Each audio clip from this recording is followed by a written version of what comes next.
Hello friends, welcome back to my YouTube channel Study Career Point. I hope you all are doing well. So start करते हैं हमारी आज की class से। देखिए आज हम लोग यहाँ पर देखिए 6th क्लास की NCERT की बुक मैंने आपकी स्टार्ट करी हुई है साइंस की।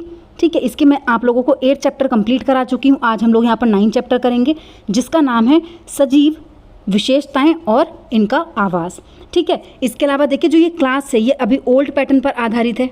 ठीक है, ओल्ड पैटर्न पर आधारित है। जो न्यू NCERT आप लोगों की आई है, जो न्यू NCERT आई है, इसकी भी जो 6th क्लास है, जो भी चेंजेस उसमें आए हैं 6th क्लास में, वो सारी चैप्टर हम यहाँ पर करेंगे। ठीक है, न्यू पैटर्न के भी सारे चैप्टर्स हम लोग यहाँ पर करेंगे।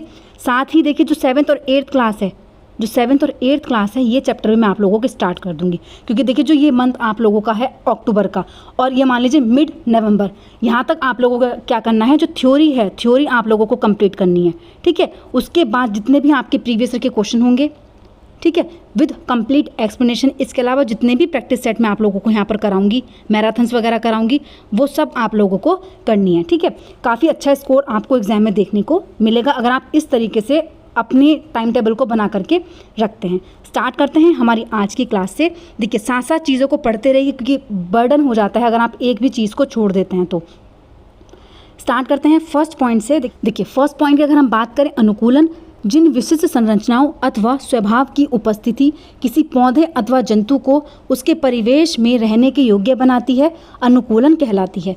विभिन्न जंतु भिन्न भिन्न परिवेश के प्रति अलग अलग रूप से अनुकूलित हो सकते हैं। देखिए अगर मैं बात करूं रियल लाइफ एग्जाम्पल की, आपने देखा होगा मोदी जी ने जो चीते मंगवाए थे नामीबिया से आए थे। ठीक है, नामीबिया से जो चीते मंगवाए गए उनमें से कुछ तो जीवित हैं अभी भी। ठीक है, कुछ जीवित हैं लेकिन कुछ क्या हो गए हैं, डेड हो चुके हैं।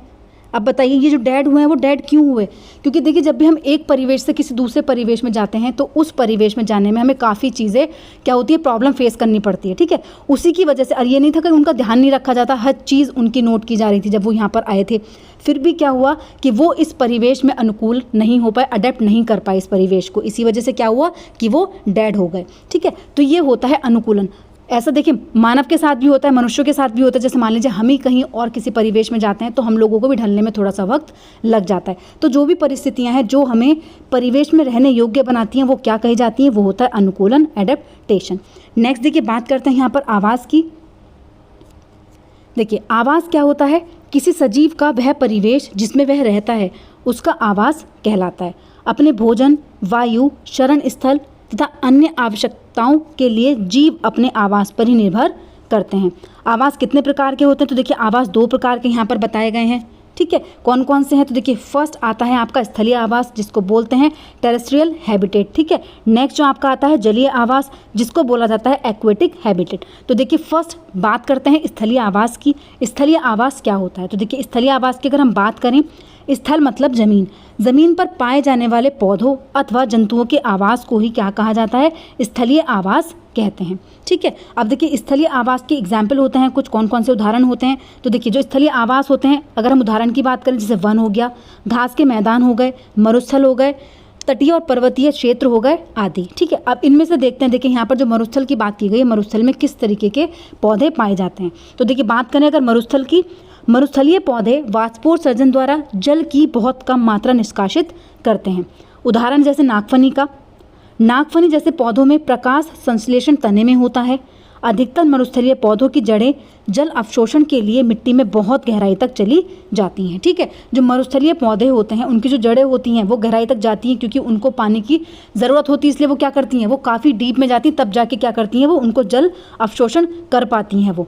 ठीक है, नेक्स्ट पॉइंट की अगर हम बात करें, देखिए नेक्स्ट है यहाँ पर पर्वतीय क्षेत्र। पर्वतीय क्षेत्र की अगर हम बात करें तो देखिए पहाड़ी तेंदुआ, यॉक और पहाड़ी बकरी, ये क्या हैं, ये पर्वतीय आवास के प्रति अनुकूलित होते हैं। ठीक है, अगर इनको आप किसी और आवास में रखते हैं तो क्या होता है, इनके परिवेश पर इफेक्ट पड़ता है। ठीक है, मे बी ये जीवित ना रह पाएँ, बहुत सारी चीज़ें क्या होती हैं, चेंज हो जाती हैं। ठीक है, तो ये कौन सा है, यह है पर्वतीय क्षेत्र में रहने वाले। अब देखिए नेक्स्ट देखते हैं एक्वेटिक हैबिटेट। ठीक है, जलीय आवास, ऐसे आवास जिसमें मछली और अन्य जलीय जीव जंतु निवास करते हैं उसे जलीय आवास कहते हैं। जलीय आवास के अंतर्गत जलाशय, दलदल, झील, नदियाँ, समुद्र जहाँ पौधे और जंतु जल में रहते हैं जलीय आवास कहलाते हैं। ठीक है, अगर देखिए यहाँ पर हम बात करें सबसे पहले समुद्र की। ठीक है, समुद्र में देखिए क्या क्या चीज़ें होती हैं। देखिए मछली का जो शरीर होता है वो धारा रेखीय होता है। मैंने आप लोगों को लास्ट क्लास में बताया कि जो मछली की बॉडी होती है उसका जो शरीर होता है वो क्या होता है, धारा रेखीय होता है। दूसरे बहुत से जंतुओं का शरीर धारा रेखीय होता है। जल में सांस लेने के लिए उनमें गिल्स होते हैं।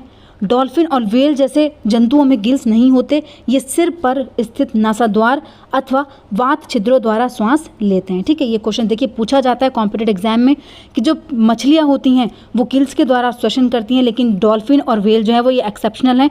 ये किसके द्वारा, तो ये जो इनके सर पे नासाद्वार होते हैं इनके द्वारा ये क्या करती हैं, श्वास लेती हैं। देखा होगा हमने पानी के अंदर पहले डिप जाती हैं, फिर बाहर निकलती हैं, फिर अंदर चली जाती हैं। ठीक है, नेक्स्ट पॉइंट की अगर हम बात करें, देखिए बायोटिक कंपोनेंट्स, जैव घटक क्या होते हैं। तो देखिए जैव घटक क्या होते हैं, पारिस्थितिकी तंत्र के सजीव घटकों को जैव घटक कहते हैं। देखिए जो सजीव घटक होंगे वो क्या कहलाए जाते हैं, वो होते हैं जैव घटक। इनमें पेड़ पौधे और जंतु होते हैं। ठीक है, बायोटिक की अगर हम बात करें, नॉन बायोटिक कौन से होते हैं, अबायोटिक। तो देखिए अबायोटिक होते हैं आपके अजैव घटक, जिनको बोलते हैं अबायोटिक कंपोनेंट्स। किसी पारिस्थितिकी तंत्र में पाए जाने वाले सभी निर्जीव पदार्थ, देखिए जितने भी निर्जीव पदार्थ होंगे वो क्या होंगे, वो होंगे आपके अजैव घटक, जैसे चट्टान, मिट्टी, वायु एवं जल आदि। ठीक है, तो देखिए बात करें अगर बायोटिक की, बायोटिक में सजीव आएंगे, और अगर बात करें अबायोटिक के तो उसमें कौन से आते हैं, उसमें निर्जीव पदार्थ आते हैं।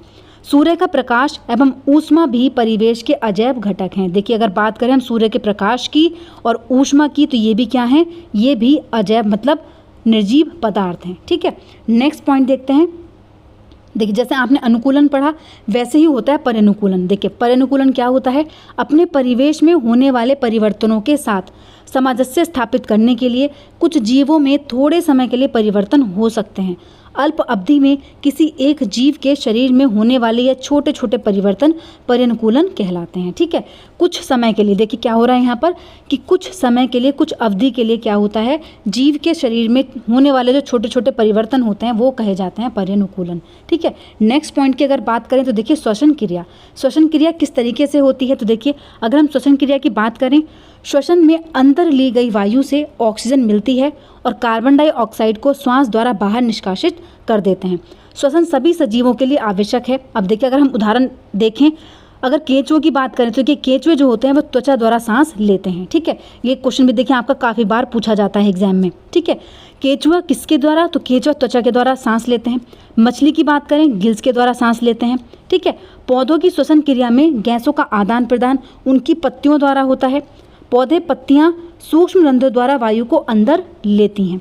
नेक्स्ट अगर बात करें, देखिए सजीव में श्वसन, उत्सर्जन, उद्दीपन के प्रति अनुक्रिया, प्रजनन, गति एवं वृद्धि तथा मृत्यु होती है। देखिए अगर सजीव की बात करें तो सजीव में ये सारी क्रियाएं होती हैं। श्वसन भी होता है, उत्सर्जन भी होता है, उद्दीपन भी होता है, मतलब उद्दीपन के प्रति अनुक्रिया, इसके अलावा प्रजनन भी होता है, गति और वृद्धि भी होती है और मृत्यु भी होती है। नेक्स्ट अगर बात करें देखिए अंकुरण की।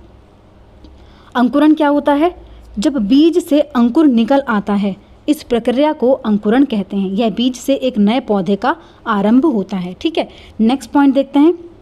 देखिए उद्दीपन क्या होता है, आपने सीडीपी में भी पढ़ा होगा। उद्दीपन जब हम आसपास में होने वाले परिवर्तनों के प्रति अनुक्रिया करते हैं, ठीक है, तो वो क्या कहलाते हैं, वातावरण में होने वाले इन परिवर्तनों को क्या कहा जाता है, उद्दीपन कहा जाता है। ठीक है, जब भी हमारे आसपास में जो चेंजेस होते हैं उन चेंजेस के अकॉर्डिंग जब हम क्या करते हैं, अपनी अनुक्रिया करते हैं, तो वो क्या कहलाई जाती है, इस तरीके के परिवर्तन को बोलते हैं उद्दीपन।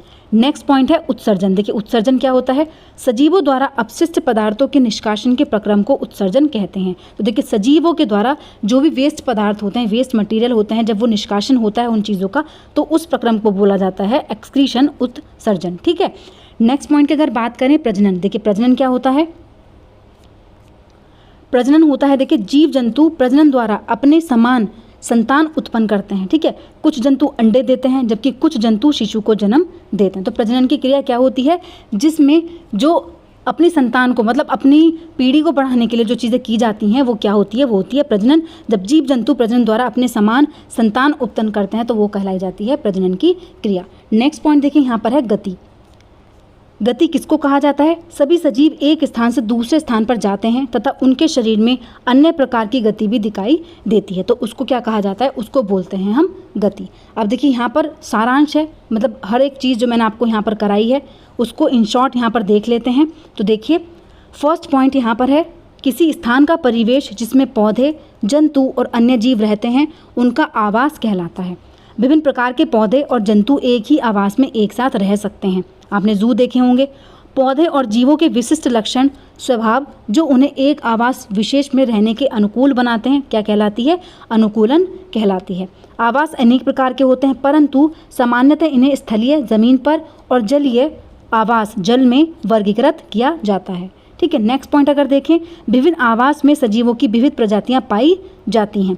पौधे, जंतु, सूक्ष्म जीव संयुक्त रूप से जैव घटक बनाते हैं। नेक्स्ट पॉइंट है, देखिए, चट्टान, मिट्टी, वायु, जल, प्रकाश तथा ताप हमारे परिवेश में क्या है? कुछ अजैव घटक हैं। तो देखिए, जैव घटक और अजैव घटक के लिए आप याद कर सकते हैं सजीव वस्तुएं किस में आएंगी? तो सजीव आती हैं बायोटिक में। ठीक है, किस में आती हैं? बायोटिक में आती हैं। इसके अलावा अबायोटिक में क्या आ जाता है? तो देखिए, अबायोटिक की अगर हम बात करें तो उसमें क्या आ जाती हैं आपकी? निर्जीव वस्तुएं। ठीक है, निर्जीव पदार्थ, जैसे चट्टान हो गई। ठीक है, चट्टान हो जाती है। और इसमें जितने भी पेड़ पौधे, जीव जंतु, ठीक है, मनुष्य, ये सब किस में आ जाएंगे? ये आ जाएंगे आपके बायोटिक में। सजीव वस्तुओं के कुछ सामान्य लक्षण हैं। उन्हें भोजन की आवश्यकता होती है।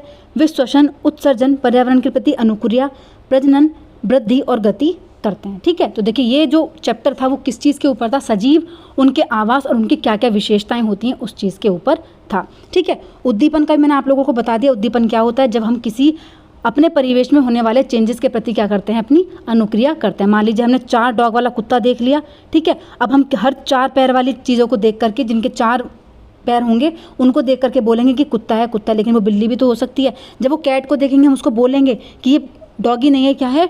कैट है। तो वो बच्चा क्या करेगा कि उसको बोलेगा अच्छा, हर 4 पैर वाली चीज़ क्या होती है? डॉग नहीं होता है, कैट भी हो सकती है। तो ये क्या होते हैं कि जब हम अनुक्रिया करते हैं अपने आसपास में हो रहे चेंजेस के अकॉर्डिंग। ठीक है, तो देखिए, आज का चैप्टर आप लोगों का कंप्लीट होता है। जितनी भी इंफॉर्मेशन इस चैप्टर से बन सकती थी, देखिए, हर एक चीज़ मैं आप लोगों को करा रही हूँ। 1 बाय 1 चैप्टर आप लोगों को कराए जा रहे हैं। जितनी भी इंपॉर्टेंट चीज़ उस चैप्टर से हो सकती है वो सब चीज़ें आप लोगों को कराई जा रही हैं। देखिए, मैं 2 चैप्टर 3 चैप्टर को मर्ज भी कर सकती हूँ, लेकिन अभी आप लोगों के पास टाइम है, तो इसलिए चीज़ें आराम आराम से करते रहिए। ज़्यादा लंबी क्लास इसलिए मैं नहीं बनाती। जितना भी मोस्ट इंपॉर्टेंट कंटेंट हो पाता है वही आप लोगों के लिए लेकर के आती हूँ। ठीक है, तो आज की क्लास आप लोगों की यहीं पर कंप्लीट होती है। अगर आप लोगों को मेरी क्लास अच्छी लगी हो तो प्लीज़ मेरे चैनल को लाइक करें, सब्सक्राइब करें और शेयर करें।